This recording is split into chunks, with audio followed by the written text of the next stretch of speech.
Welcome to our channel. Today we how to download PayPal checkout UI templates for conversion UX easy tutorial step by step clearly.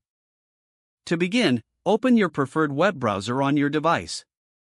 In the address bar, type PayPal checkout UI templates and press enter. Look for the official PayPal developer website in the search results. Click on the link to the PayPal developer site. Once the page loads, navigate to the documentation section. From the documentation menu, search for Checkout or UI templates. You should see a section dedicated to Checkout UI templates.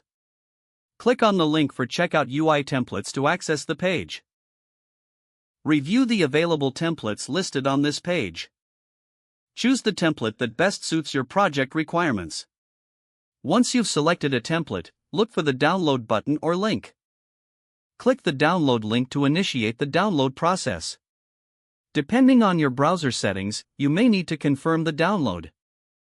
Wait for the download to complete. After downloading, locate the file in your device's download folder. Extract the contents of the downloaded zip file if necessary. Open the extracted folder to view the template files. You can now integrate the templates into your project. Refer to the documentation included with the templates for implementation guidance. Edit the templates as needed to fit your design preferences.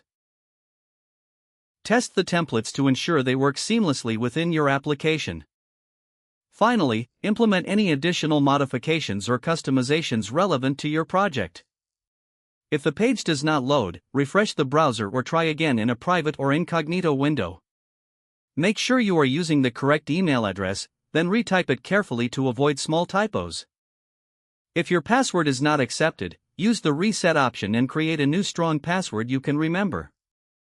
Check your spam folder for verification or security emails, then complete any requested confirmation steps. Enable two-factor authentication if available to improve account security and reduce unauthorized access risk. After signing in, review your profile details so your contact information and settings are accurate and current. If you see an error message, note it down and try again after restarting your device and internet connection. Don't forget to like this video and subscribe to our channel for more step-by-step tech guides.